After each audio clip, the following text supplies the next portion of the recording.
A gute Woche. Baruch atah Adonai Eloheinu melech haolam she'hakoil niyeh b'dvaroi.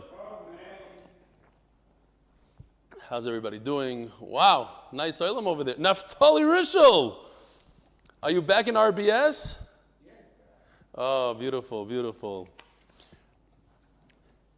Email number 1 from Yankel Shepherd. Dear Rebelli Shlita. Fantastic clear shiur dealing with a hard technical sugya with brilliant pictures and diagrams, making sure we all understand the concept. My wife comes from Basel, Switzerland. Are you related to Mickey Stefansky? That's with an I. I learned in Yeshiva's Torah, Reb Chaim Pinchas Shaimer Zitzal, Madisdor, with the Stefansky Bacher from Denmark about 35 years ago. Any relation? Ksiv Chasima Toivo, Yankel Shepherd. Shem Yirachem! You know what I call this? It's Amaratzis. Poshet Amaratzis. How does he not know? All Stefanskys are related. Shem Yirachem. All Stefanskys are related. Yes. Talking about Amaratzim. Oy vavoy. Dear Rebelli, as always, the shiur is great. I love the live demonstration. Although my memory isn't great, I'll never forget that sugya. Please keep them coming. I'd like to make one suggestion. Only one. Baruch Hashem. If I only took one suggestion from each person, it's clear that Amud Beis seems to be a little rushed. I was speaking with David Feinberg, and he mentioned most people would be okay with starting 10 minutes earlier. Yeah, I'm sure. To give time for emails while not having to rush through Amud Beis. He calculates. You know what I call this email? Rabbi Zai. Poshet, Amaratis. Look at Daf Lamed Daled. It's this short, and look at Amud Beis. What do you mean? Everybody knows this. It's Yidvorim Yiduim. Go through Shas. You'll see. Amud Beis is much harder, much longer. Rabbi Zai, what's going on here? These guys need I hope they don't make the mistake again. All Stefansky are related. Amud Beis takes longer than Amud Aleph. Ishkoyer for the suggestions. David Feinberg. I can't believe that David Feinberg didn't tell him, set him in his place. Shem Yirachem. Okay, so Zog the Gemara Daf Lamed Gimel Amud Beis. Oh, yeah. Today's shiur, sponsored Lili Nishmas Imi Rusbas Mordechai, and sponsored by Shia Greenfeld. And if you don't know who Shia Greenfeld is, you know who you are. I'm Oretz. Shia Greenfeld sponsored 4 times this month. 4 times. He had different yard sites. Finally, he couldn't kill anybody. He made his own birthday. Last month, he was the sponsor of the turned Amud. It's Shia Greenfeld from Green Star Electrical Contracting. And I was an Am Oretz. I didn't put up Ira Greenstein's Mazel Tov because I got it like whatever. It was but he says Mazel Tov to Tamar and Elisheva and Eliyahu. Tamar, Elisheva, and Eliyahu on your marriage Thursday night. So Mazel Tov, I apologize. It was supposed to be up on Friday as well. My problem. All right. Zok Tehele Gemara holding the Flamet Gimel and Beis. Enough of the Samaratzis. People should just get that T-shirt that says former Samaratzim, know all the rules, know all the klalim. Yes, also, especially if the Stefansky, he spelled it with an I. So I'm not sure if I'm related to that guy actually. But all Stefansky with a Y are related. What? Says the Gemara, Yosef Rab Pop Bebekom Arlo Shmai Salam Gimel and Beis. Today's Daf Lamed Daled. So, a quick review. We're talking about this fascinating sugya of somebody that placed a basket on a tree, and the Eruv is in the tree, in the basket. The Gemara says, what are we talking about? Is it a tree that's 4 tfachim, less than 4 tfachim? So one shot that we had was that it's less than 4 tfachim, and together with the basket, it's 4 tfachim. Rabbi Yirmiyah says, no. What's going on is, and we had this yesterday, we could have saved it for today, but we had some time. We're talking about, look, if you look closely at how they did the picture, it's not necessarily so, but it's interesting. They put a peg on the bottom of the basket, and then they put the basket, they flipped it over on the peg. So the peg over here acts as a hinge. That's what Rabbi Yirmiyah says. He took the basket and went as so. So now the basket goes from Rosh Hashanah to Rosh Hashanah. The basket is a bit of a caramelist. He's allowed to remove the food, the bread, from the basket because he's in Rosh Hashanah. From a caramelist, it's okay, ben hashmashes. That's Rabbi Yirmiyah. So what does Rabbi Yirmiyah say? Rabbi Yirmiyah says, Yachal in Taisa. I could flip the basket. I mean, the way Rashi seems to say it as It's not so much on a peg, but he takes part of the basket and he opens it up. He goes this way. Same idea. Okay, this is a little bit more interesting because I would think that he hangs the basket on a peg and then he takes one handle off and pulls it down, sort of like what Rashi says. Over here, the peg's on the bottom. How does it not fall? I don't know. Fine. So now that we know this idea, this concept of hoyel again means we imagine as if he turned the basket over. Since he could do so it's as if he did so. If that's the case, Eisvei Rav Bar Shivol Rav Papa. How does a shliach do it? In other words, there's going to be a Mishnah this week on Wednesday, Daf Lamed Ches, that this is the case. So if we know the case today, we could run through it tomorrow on Lamed Ches. I think I contradicted. Maybe I'm the Amaretz. Thinking now, Amud Aleph is much longer and much more difficult. I was just trying to confuse the Ilam. Okay, fine. I'm the Amaritz. I'm definitely Amaritz. I'll be in the same category as Rabbi Yankel Shepherd and who was the other one that I called Amaritz? Mordechai Ness. Oh, and he says hashtag Amud Beis learning matters. Hashtag Amud Beis learning matters. He's not watching the video anymore because I called him Amaritz. He's gone for life, but we all had a good laugh at his joke. Hashtag Amud Beis learning matters. It does matter, 100%. Fine. Zok the Gemara. What's going on is as follows. There's a 2-day Shabbos Yontif, sort of like what we have today in this coming week.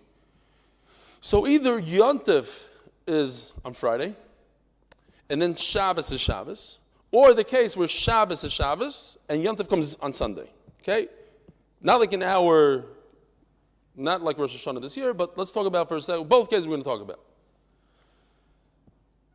In order for an Eruv to work on both days, the Eruv needs to be there for 2 days. So, if I place an Eruv on Thursday night, right before Yontif, Friday comes, I could use my Eruv, everything's great. Comes a dog and eats my bread. I have no Eruv on Shabbos. I'm done. Done. So what do? Very simple. I wait until after sundown on Thursday night, and I bring the Eruv home. I bring it back to me. I take that same Eruv right before Shabbos and I place it again. Because all I need is the Eruv to take effect Ben Hashmashas. So as soon as this Ben Hashmashas is 100% nighttime, I take my Eruv, right? A dog could eat it then, it'll work for Friday. It just won't work for Shabbos. I take the Eruv, bring it home. On Friday afternoon, on Friday afternoon, I bring the Eruv towards the place. I place it in the same place, and now I have a good Eruv for Shabbos. I just wait, and if I want to eat it, I can eat it on the spot. Let's see it inside. Now we're talking about a shliach. I still hear myself in a what do you call it? What does the shliach do? Yes, especially your voice and my voice. You know what? Get him maybe headphones. We have headphones in there. Get him headphones. I have headphones in my ear. Oh, I hear it through your headphones? Yes. So maybe you have a shtickle hearing problem. I'm in a good mood tonight. If I hear your headphones, you're the end of the base measure, something's wrong here. Wow. Rabbi, I'm in a great mood. I am in a great mood. Says the Gemara like this. Why do we have to be talking about a shliach? Because Rashi says an amazing thing. Think about it. If you yourself are there, then you don't need an Eruv at all. You don't need an Eruv. What do you need an Eruv for? So I'm sending a shliach, and the shliach brings my Eruv over there. It's as if my Makim Shvis is over there. He brings it back home. Rishon means the first day of Yantif. And I wait until it's nighttime. And then I could bring the Eruv all the way home. The second day, so Friday night, it's already Shabbos. I can't bring it home. I can't carry.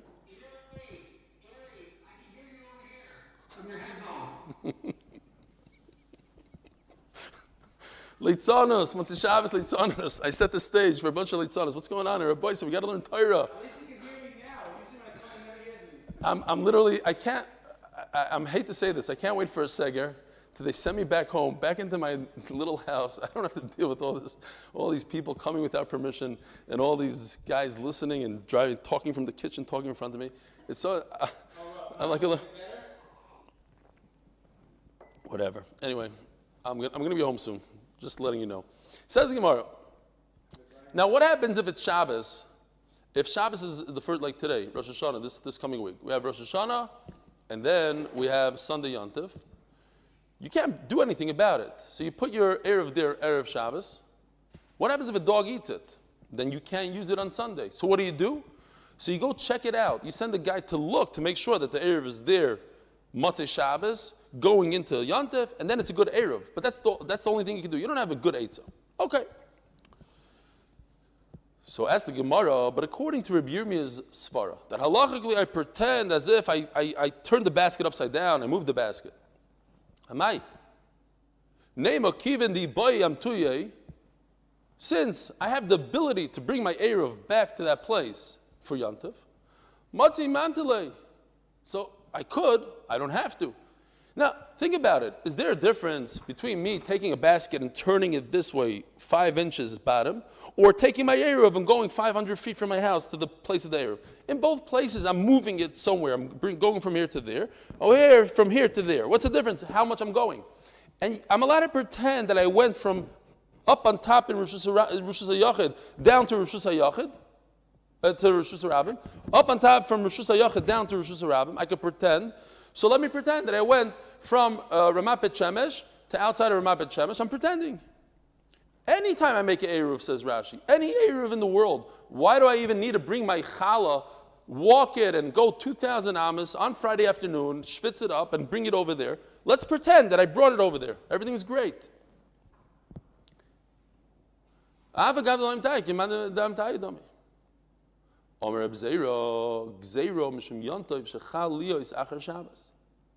It's a problem. I cannot allow you to pretend and do so because you might think that it's always okay, even in a case where, like this year Rosh Hashanah falls out on Sunday right after Shabbos, I'm going to think that it's okay, even in that case. In that case, it's not okay for me to bring it home because of Shabbos. So therefore I made Xer and said, listen, no matter what, you have to bring it there, you have to stay with it, you have to look at it. You can't pretend that it went there by itself. Eisvei. Great situation here. Niskav and lishbais b'shus harabim. If a person tried to do shiz shvisa in rishus harabim, v'heniach eruvoi ba'koisel. Now, a person wanted to put his erov in a koisel. Oh man, I thought I had this all set up. Here's the koisel. You ready, Gershon? Here's a wall. And he puts his Erev in the wall. Now, if you look closely, there's 2 parts of the wall. There's a part that's higher than 10 tfachim, and a part that's lower than 10 tfachim. Says the Gemara, if he put his Erev in the wall, and Rashi keeps repeating himself over and over, because of this idea that we had yesterday, Rava, that no matter where you put your Erev, you have this invisible box around you that's 4 amas. And everything in that box is considered in your domain, in your Eruv domain. Yes, it might be in a Rishus HaRabim, and your Rishus HaYachid, it's a Rishus HaYachid, Rishus HaRabim.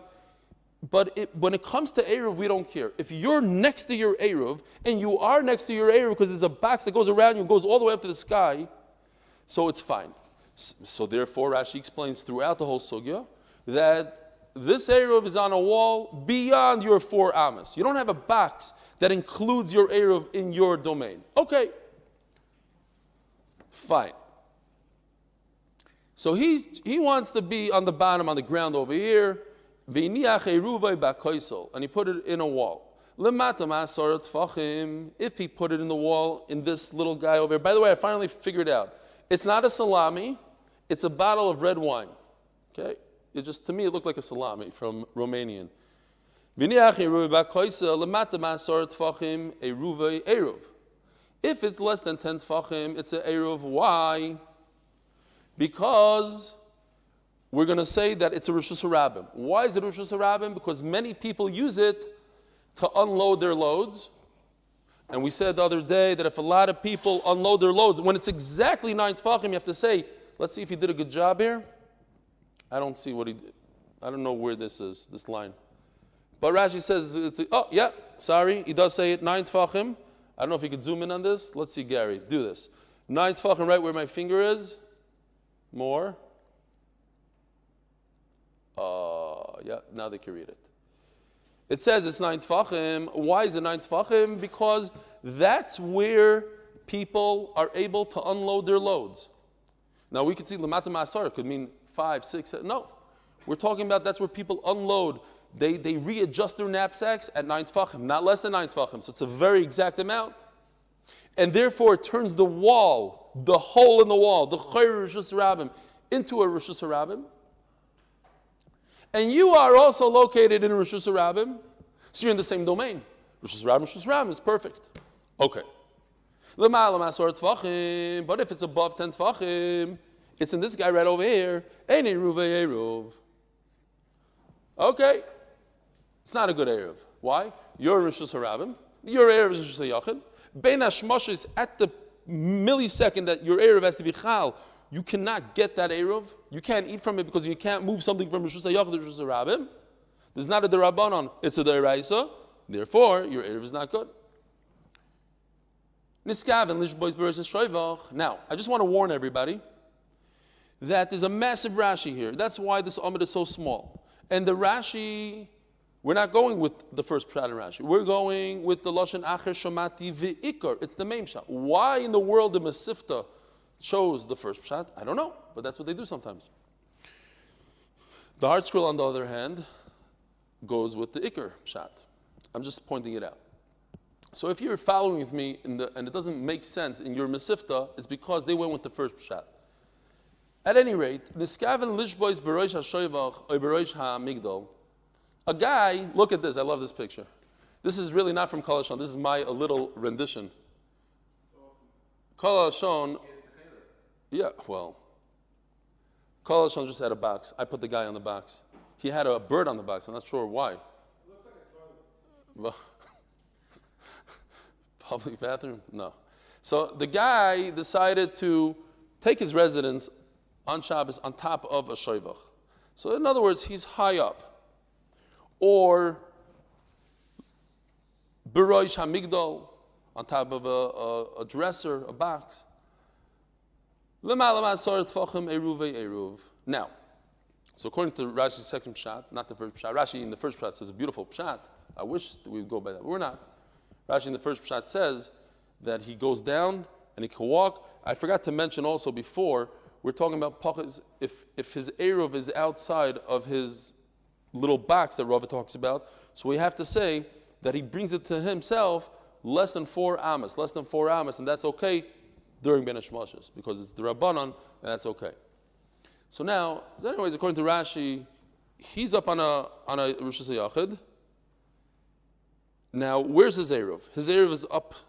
His Eruv is above 10 tefachim. His Eruv is a good Eruv. Why? Because it's right next to. His Eruv is in a wall above 10 tefachim. He himself is right over here. So if you look at the picture, this picture, let's say, so he's on top of this guy right over here. His Eruv is on top over here. Now, this is the second. This is the first pshat of Rashi.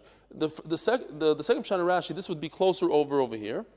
So therefore, he could grab his Eruv. They're in the same domain. He's in Rishus HaYachid. The Eruv is in Rishus HaYachid. It's great.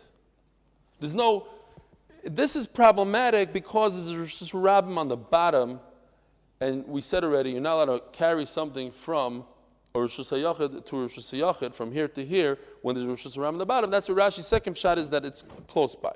Okay.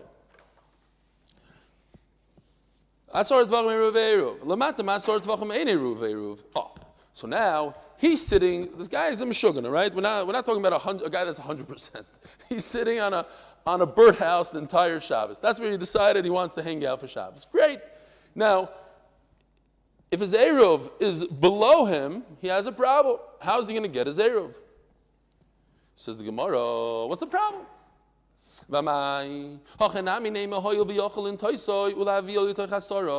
Look, it's very simple what he does. He takes his whatever he's on. I'm using the second picture. He takes this thing, and you see over here how they did it beautifully. Nice job. You can't really see, it didn't print so well, but this is like supposed to look like invisible, like it's see-through. So basically you take this, and you could move it down. And if you look closely, that's why the closet stays exactly where it is. In other words, one of its legs is never going to move. You just tilt it. You're not lifting it up. You're tilting it on its hinge. And you put it down. Now, once you put it down, you're already within the lower level where your Eruv is, Lamata Masara, and now you're good. What's the problem? If you say this idea that I could tilt things, I could move things, I pretend I moved it, I pretend I moved the basket, so why can I pretend I moved the closet? What's the difference between a basket and a closet? Says the Gemara,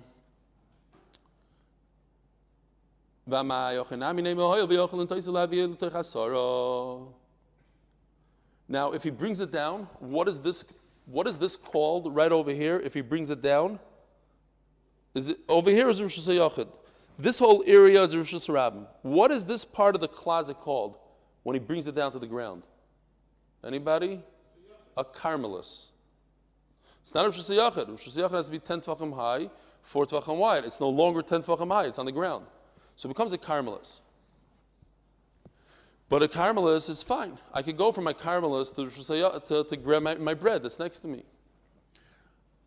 Bein HaShmoshes I'm talking about. That millisecond of Bein HaShmoshes from a Carmelis to Rosh Hashanah is okay. Omer Rabbi Yirmiyah, this is Rabbi Yirmiyah who said the whole idea to begin with. He's the one that says I could flip a basket upside down. Explains Rabbi Yirmiyah, how come over here I don't say I could flip the closet? Okay, you're right. You could do that. Not in this case, because here I'm going to the Oiz V'Hadar picture for a second. They had a nice mesumar right over here. It's nailed into the wall. And here's how they have their bread, a bread in the wall. It's nailed in. I can't move it. Physically can't. If you could move it, you're right. You could. It's a good Eruv. Rav Amar. Rava says, he tries to explain Rabbi Yirmiyah. You don't need to say such an extreme case. I have a better case. What's my case? Here, this picture. It's a giant tower.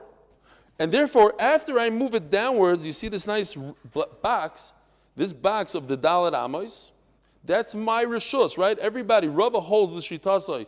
Everybody gets a 4-amma box, an imaginary box. We're talking about something so long, let's say a 6-amma dresser. You push it down, it's past the box. And Memela, I can't get it. Bein HaShmoshes, I can't go in there. It's too rishuyos.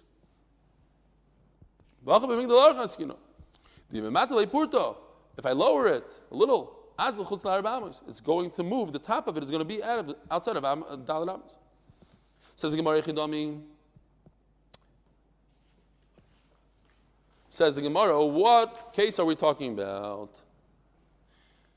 If there's a window and a rope, here. If my bread is tied to a rope and it goes through a window, not necessary to say a window, it's just cooler. The Gemara is trying to make a geshmak. There's a window and I pull the bread through the window, but the point is that there's a rope. My food is held on by a rope and I'm holding on to the rope. During Bein HaShmoshes, Shmei Yeged, Lo Shmei Yeged, a whole situation here. Let him bring the bread to him. What's the Gemara asking? You're not going to go from one Rishus to another Rishus, Bein HaShmoshes also. But I could pull something to me, Bein HaShmoshes. That's not a problem. I remind you, I had a sugya. This is the picture I was able to pull out Motzei Shabbos. Rashi brings the sugya of a guy was reading from the Torah on a roof. Remember, Masechta Shabbos, and his Megillah fell off the roof. So he could pull it to him. This is not the real. This is a skufa, a different sugya. But the idea, if you recall, since I'm holding on to the Sefer Torah, I'm holding on to this part, so the fact that something flew off the roof doesn't matter. It's still in my hand. Something that's in my hand, I'm not over on Hoitzah and Shabbat. I could bring it back to myself. So I could, if my bread is held onto a string, I could bring it back to myself. Taisa says, so why didn't the Gemara ask this question when we were talking about a tree? His Erev is 10 Tvachim high. He's in the Rosh Hashanah. He has a string. Why didn't they go like that? He says, Taisa, because we're talking about a closet. You have a lot of stuff in your closet. We're being practical. A guy that's in the middle of a Rosh Hashanah somewhere on a tree, not necessarily does have a rope. Now we're asking, if he already has a closet and he has all his tools, maybe he has a rope too. So the Gemara, the less they kafsu misna. We're talking about he doesn't have a rope, doesn't have a window. Okay. Zog the Gemara. We're going into a little bit of a lighter sugi now. So it says in the Mishnah that if you put your Eruv inside a pit, doesn't matter if this pit is a Rosh Hashanah pit, or Rosh Hashanah goes downwards just like it goes upwards, it goes all the way down, 100 amo too. Let's understand exactly what's the case. Where is this bar? Now it's getting further and further away. If the bar isn't Rosh Hashanah, in other words, all the area surrounding the bar is private domain, and the bar itself is a private domain. So why can't he take an Eruv out of a private domain into the top where he's at? He's hanging out on his lawn chair right next to the bar. That's Rosh Hashanah. Inside the Rosh Hashanah, let him grab the Eruv. It goes from one Rosh Hashanah to the other. Pshita. Returning to the Daf Amud Beis, sponsored by Asher, his mother Rosa Bas Yomi, and he says, Rabbi Sai, make it a great day. And by Dr. Listhouse. Mordechai Yosef Ben Aaron. Rabbi Sai, I want to tell you something, because I could say it now. We'll keep it private. But Dr. Listhouse called me up, and he told me that he noticed that somebody on Zoom that watches very often, but they're in America now, so they're not watching. He noticed that their ceiling is peeling. And to him, that was a sign that they need help. And he asked me how he could send them a lot of money. A lot.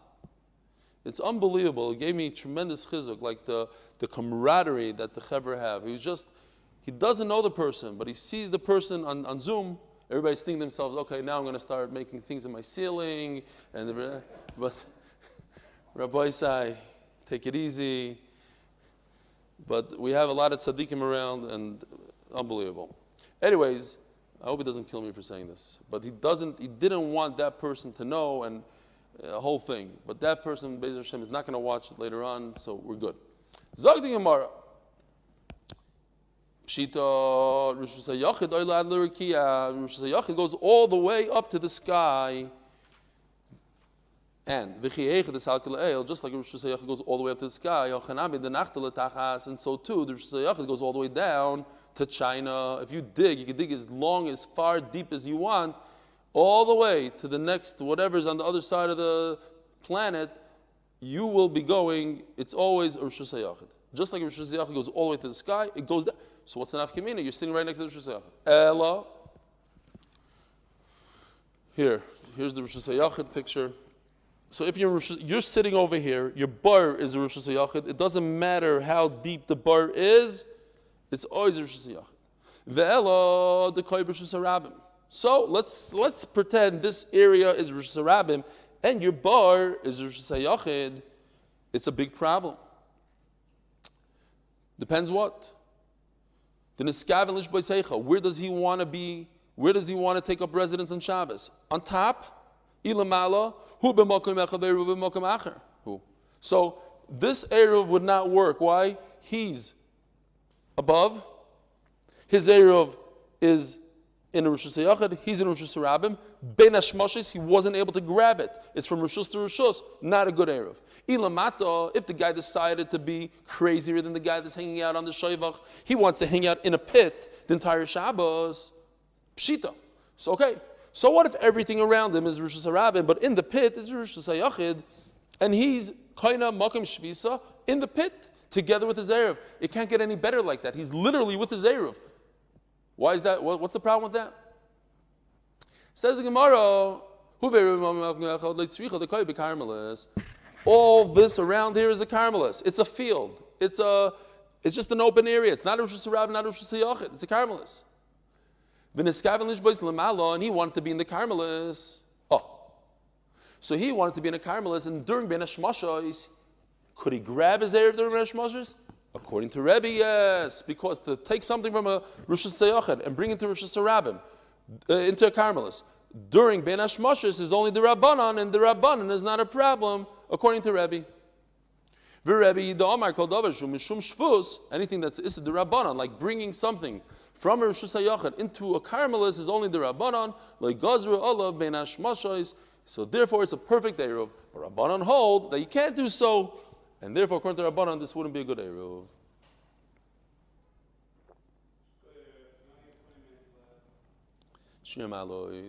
Says the Mishnah. Nisani b'reish hakono. No, we have to be done in 7 minutes. It's only 45 minutes, but you're saying what's the Shabbos? Okay. Nisani b'reish hakono or b'reish hakundos. If a person puts his Eruv on top of a pole, if you look at Rashi, I thought it's funny, interesting. Kundas, plo. We call it a pole, they call it a plo. It's the same letters, I guess. Pole, maybe we get our pole from plo. Just saying. So, Nisani B'reish HaKana, he took it like a reed or B'reish HaKundus, a pole. This is the case, right? He has a pole, it's skinny on the bottom, and on the top, according to Rabbi Yehuda, you need 4 tfachim by 4 tfachim. According to Rabban, you don't. Rashi says it goes according to Rabbi Yehuda, you need 4 tfachim. Why is this not a Rosh Hashanah? Because it's a skinny pole. In order for this to be Rosh Hashanah, it has to be 4 tfachim throughout the whole thing, all the way down to the bottom. Bizmanchu talosh v'notes, if this is not attached to the ground, the reed is not growing straight out of the ground, you chopped it down, then you plunked it into the ground. Afilu gavoya kuf ama. If this pole is 100 amas, 200 feet tall, harei eruv, it's still an eruv because it's not a Rosh Hashanah. It's not attached to the ground. Now, the fact that the Mishnah says that it's not attached to the ground, who does that go according to? We had a whole Mishnah on Daf Amud Beis. We're talking about a tree, and we said it's not a problem to use a tree on Shabbos, on Ben Hashmashos, according to Rebbe, because using a tree is only the Rabbanon, and Ben Hashmashos is what all we care about is Ben Hashmashos. Ben Hashmashos, we didn't make it Isra to use a tree. The Mishnah says over here that it has to be detached from the ground, the reed.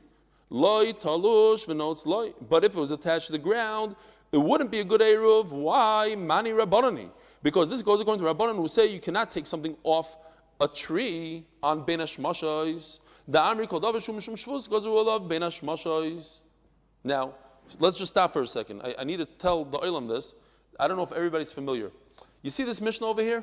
This is actually, if you open up a Mishnayis Eruvin right now, it's part of Amud Beis Mishnah. It's the same Mishnah. It's not Mishnah Aleph and Mishnah Beis. This is the Seifa. This is the second part. When they put the Gemara together, they decided to chop it down and make it 2 parts. So, not Ravashi. No. It's probably the lady who put together the Gemara in Vilna, and the Rabbi Shomer is going to be yelling at me. No, it's before that. Okay. But the point is, when they printed the Gemara, it was like that. I don't think it's the Gemara. The Mishnayos were Mishnayos. Anyways, the Mishnah has a Reisha and a Seifa. You see from the Gemara here that it was, at one point, one Mishnah. This is the Seifa. This is the end of the first Mishnah. So, ask the Gemara a bomb question. V'amris Reisha Rebbe.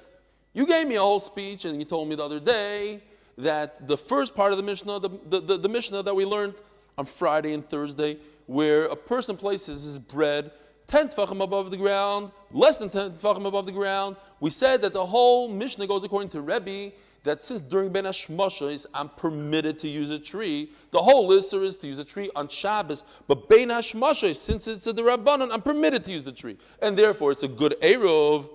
That's Rebbe. But Rabbanon hold that you're not permitted to use a tree, and our Mishnah, which is the end part of that Mishnah, goes according to Rabbanon, Reisha Rebbe, V'sefer Rabbanon. How does that make sense, Rabbi Yisai? You can't have one Mishnah that goes according to one person, and a second later, the end of it goes according to another. It doesn't work like that. Omalei. Now, think about who's asking the question here. Romalei Rav Adar bar Masna Rava. So, Rav Adar was asking Rava. Okay, and what does Rava say? Omalei Kfar Romalei Romi bar Chama Rav Chizda. Who's Romi bar Chama? And who's Rav Chizda?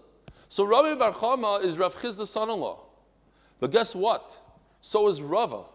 Rava married Rami bar Chama's wife. That's the famous story where Rava said, if both of us are going to marry you, he told the lady, if both of us are going to marry you, let Rami bar Chama marry you first.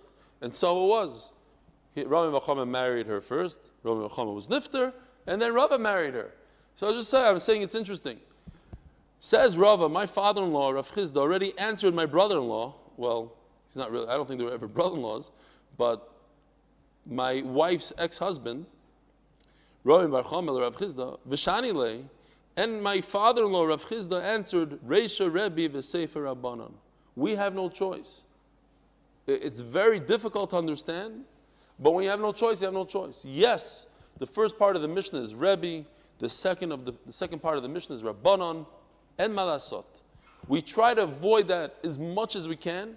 Once in a while, you see it in Shas, they'll say, yeah, okay, we give up. The Reish is so-and-so, the Sefer is another person. Ravina Omar, Ravina says, no, Kula Rebbe, the whole Mishnah is one Shita called Rebbe. V'Sefer Gzeiro Shema Yiktoim.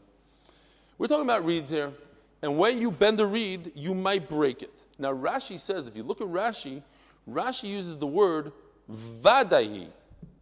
I notice Rashi says Vadai, meaning, I'm assuming he means to say it's a 90% chance. Not Vadai 100%, but it's a really, it happens so often that we don't want you messing around with the reeds. You're going to start bending this way, it's going to, out of 2-3 people are going to do it, 2 of them are going to be over the erisis of koitzer. We don't want you doing it. But Einachanami, says the Gemara, what are you talking about? You're saying that you want to put your Erev on a reed. But if you're going to start messing around with Erevs on a reed, you're going to break the reed a little bit. Says Rashi, Vadai. Not Vadai, but Karev Levadai, because the Gemara doesn't say Vadai. The Gemara says Shema. Says Rashi, it's not a Shema. It's not like a 50-50. I'm talking about a 85 plus 15. Okay. Says the Gemara, says the Gemara, Maisa, unbelievable Maisa for Eruvin. Ahopu Musa the Asal in Harda. There's an army that came to Narda, and that's Rabbi Yisai. I'm sad to say, that's the end of the story, in terms of the story part, because this is Eruvin. Stories are far and in between. Ahopu Musa the Asal in Harda. So the army came to Narda. Rav Nachman. So Nachman says, Puku avidu kavushay kavshay ba'agma. What I need you to do, Rabbi Yisai, is start taking the reeds and bend them over in the swamp. Because the army is here, they're taking up way too much room. I don't know if they took over the shuls or wherever they were learning Torah. We need some room, we need to breathe. On Friday, let's go out to the swamp and bend over those reeds so that on Shabbos we could sit on it. So we could give Shuir, we could learn Torah on these reeds. Eisvei Rami bar Chama Rav Nachman. So Rami bar Chama, again, this is, Rav Chizda's son-in-law, asked Rav Nachman. Again, we're seeing Rav learned by Rav Nachman, Rami bar Chama is asking Rav Nachman, Rav Chizda, Rav Nachman, probably the same generation. Started to figure things out here. V'armi lo Rav Ukva bar Abba Rav Nachman. And some people say it was Rav Ukva bar Abba asked Rav Nachman. Talosh v'notzin, loy tosh v'loy notes loy. How could Rav Nachman allow people to bend reeds and use them on Shabbos? It says in our Mishnah that it has to be detached. Says Rashi, because vada yiktoim, you're going to. So how can you do it? How can you use these reeds on Shabbos? If the reeds are tough and they hardened up, then they're not. Then they are considered. They are considered trees. And trees are a problem. But if they're soft, then there's no problem to use a bush on Shabbos. You're allowed to use a bush. So here's Allah L'Mais, Rabbi Yisai. If your coat is hanging on a low-laying bush, that doesn't have the isser that trees have. The isser that Rabbanan said you can't use a tree on Shabbos is something tough and hard like a tree. But not what Rav Nachman is talking about, the soft stuff. That's different. Some want to say it's two different types, but okay. How do you know that you can make such a distinction between the hard variety and the soft one? The Sanya Hakonin, here, Hakonim is reeds. Okay, so we have Hakonin. And then we have Atodin Vahiyigin, two other things. Some sort of thorn. Min Ilan Hain, these are trees. Ve'enon Klaim Bekerem. So there's the halacha that you're not allowed to plant vegetables in a vineyard. It's not a vegetable, it's a tree. So you can plant a tree in a vineyard. V'tanya idach, but there's another brayz that says, Hakonim, here we go. Konim, reeds. V'hakidon, v'urbanin. Now the Gemara is going to make a little bit of a fuss with the hakidon, but we need to focus now on konim. So one brayz on konim says it's a tree. And over here says, Tanya idach, hakonim, v'hakidon, v'urbanim, min yarakim. It's not a tree, it's a vegetable. If it's a vegetable, you can't plant it in a vineyard. Be careful. So what is a reed? Is a reed a vegetable? Is a reed is a tree? Could you plant it in a vineyard or you cannot plant it in a vineyard? Kasha dodi, it's a contradiction. El shmami no. Kambu is rodin, kambishenu is rodin. Shmami no. Okay. So we must say that there's a variety that's tough and hard like a tree that you could plant in a vineyard. But there's the variety that Rav Nachman told his Talmidim, you can bend it over, that you cannot plant in a vineyard. Shmami no. Ask the Gemara. Now let's talk for a second about a kida. Kida min yaraku vasnan. It says in the Mishnah, ein markivim pegom agabe kida levana mipnei shuhu yarak bila. Now it happens to be. Here we go. Gary's spacing out. Sorry. You better be. I wasn't using that. I was losing. I know. Ooh, what is this? Came out very bluish. This color. Okay. Now it's a little better. It's the angle. Pegam is a root plant. And the white, cassia, I don't know what it's called. Keda levana. So these two guys, don't graft them together. Now you know how to graft any plant or any tree together. But it says here, Mepneshu Yorak Bilan. It's the Keda, this guy is Elon, is a tree. So how are you telling me that's a vegetable? Omer Papa, Keda Lechud, V'Keda Levana Lechud. Look what it's called. It's called Keda Levana, the white variety. We're not talking about the white one. We're talking about the regular one, just regular cassia, whatever it's called. Regular Keda. Okay, not a Shaila. Says the Mishnah, Nesane B'Migdal. You take your bread, your Eruv, you put it in a box, right? Shida, Teva, Migdal. We all know what a Teva looks like. Next time we're going to have to do a Migdal. It's not referring to a tower like in a palace. It means like a nice armoire or something. You know, like a nice tall closet. Nisani b'Migdal, v'avad ha'mafteach. So it's a very interesting Shiloh. You hear the Shiloh? You can't get to your Eruv really easily. Your Eruv is locked up. What are you going to do? You lost the key. Hareza Eruv. Tanakama says it's a good Eruv. Rebbe Lezer Oimer, im Einoi Yoidea Shamaftech b'm koimoi Einoi Eruv. It's not a good Eruv. Now, what happens if he finds the key on Shabbos? He finds the key. Is Rebbe Lezer going to say it's okay? So we have a machlokes in Rebbe Lezer. That's what we're going to have now until the bottom of the Amud. Whether or not, if you find the key, is that good enough? Could you retrieve the key and bring it to you? Is that an option or not? We have the Tanakhama says it's never a problem. I could always break into my closet. Break in. I could open up a bag of potato chips. So I could break into my closet. What's the problem? Break it. Open it up. Rebbe Lezer says, no, you're not allowed to. But what if you find the key? Rebbe Lezer says you can, and Rebbe Lezer says you can't. Let's see the sugya. Why is it a good Eruv? It's as if your Eruv is in a place that you can't get to, so it's in another domain. It's in another place. So what if it's in your house, in your closet in your house, but you can't get to it? It's as if it's in Mars. What's it there? It's in two different places. Rabbi Shmuel Damar Tavayu, Hacha b'migdal shelevenim askinon. We're talking about a closet that's made out of stone. V'Remeir and Remeir holds, wait a minute. You'll see, there's a few rules here. If it's stone, it's even harder to get into, right? No, it's easier, because it's stones that don't have cement. Says the Gemara, the Omar, Remeir holds, Poiches lechatchila v'noitel. You're talking about the Snan on Yontif. Baish milu peres. You filled up a whole house full of fruit before Yontif, and we're talking about on Yontif. Sasav v'nifchas, if the house is completely closed. But there's a place that you can get to it. Noitel me'mokem apchas. It's not muktzah, even though you couldn't get to it beforehand. It's okay. Remeir oimer, poiches v'noitel lechatchila. What's the problem? Bust open a wall and get your fruit. Lechatchila, says Remeir. What does that vira mean? You know what's between the stones? Ear. Instead of using cement, he used the ear to attach the stones together. In other words, they come apart easily. So in our mission, we're talking about a closet made out of stone, and the only thing holding the stones together is a bunch of ear. But Reb Zera says that whole idea was on Yontif, not on Shabbos.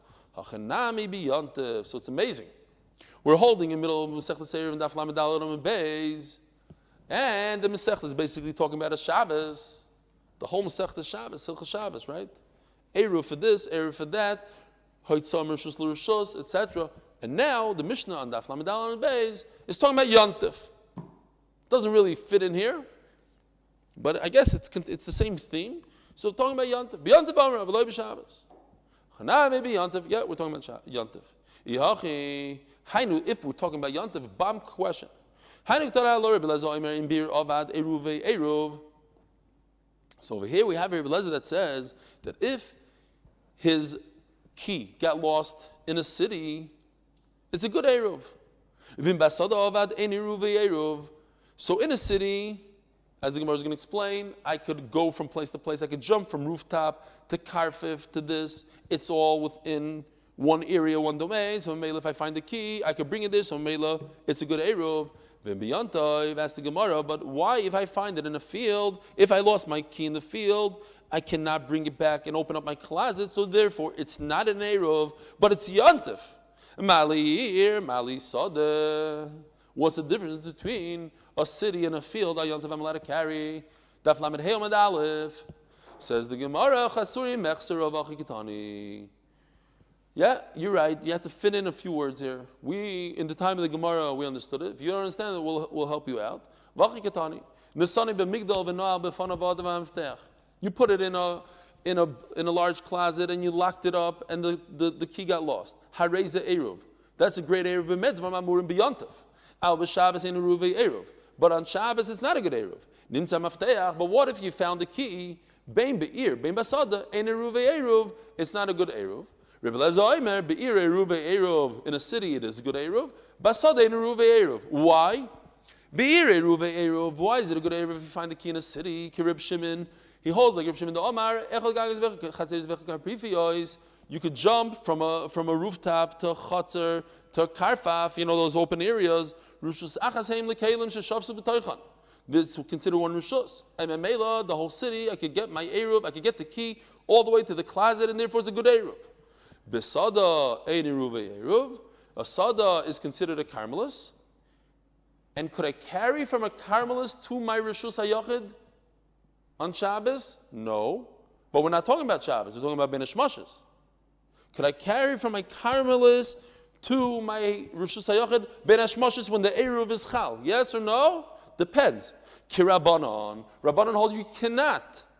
Rebbe holds you could. So according to Rabbanon, it's not a good Eruv because it's a Shvus, it's the Rabbanon, and it's Shvus Ben Hashmashes is also according to Rabbanon. Rabbi say, have a wonderful week. Tomorrow, Slichas after Shiur. Shiur is at 7:15. Just in case you want to know what's going on in Rosh Hashanah, so Erev Rosh Hashanah, Shiur is at 7:15 as usual. The first day Rosh Hashanah, there's going to be a Shiur in the Beis Medrash. We have to announce the time or whatever. But also, again, just we'll try to make sure there's only like 10 people. Matzei Rosh Hashanah, Shiur at regular time. Let's call it 9 o'clock. And what we'll do is, I'll repeat the Shiur. First we'll do the daf of Rosh Hashanah. And David Feinberg is going to tell me why you do the daf of Rosh Hashanah, do the first daf. And then I'm going to tell him, no, that's not the way it works. And we're going to have that whole conversation. So first, the daf for that day. And then whoever wants to stick around, we're going to do the daf that we didn't record, so we could record it. That's for recording purposes only. Everybody should try to do their daf by themselves. And there'll be another, so we'll do 2 dafim on Matzah Rosh Hashanah. The Shiur, everybody's going to learn normal learning because it's about the Yomi. You're not going to wait for the Shiur. So you learn on Rosh Hashanah. And we're going to learn on Rosh Hashanah. I'm going to give a Shiur on Rosh Hashanah. A Matzah Rosh Hashanah, in case somebody missed it, and just for those to have it on file and have a video of it, I'm going to give the Rosh Hashanah of the first day's daf after Rosh Hashanah's second day daf. On Matzah Rosh Hashanah, have a wonderful evening. A gute Woche.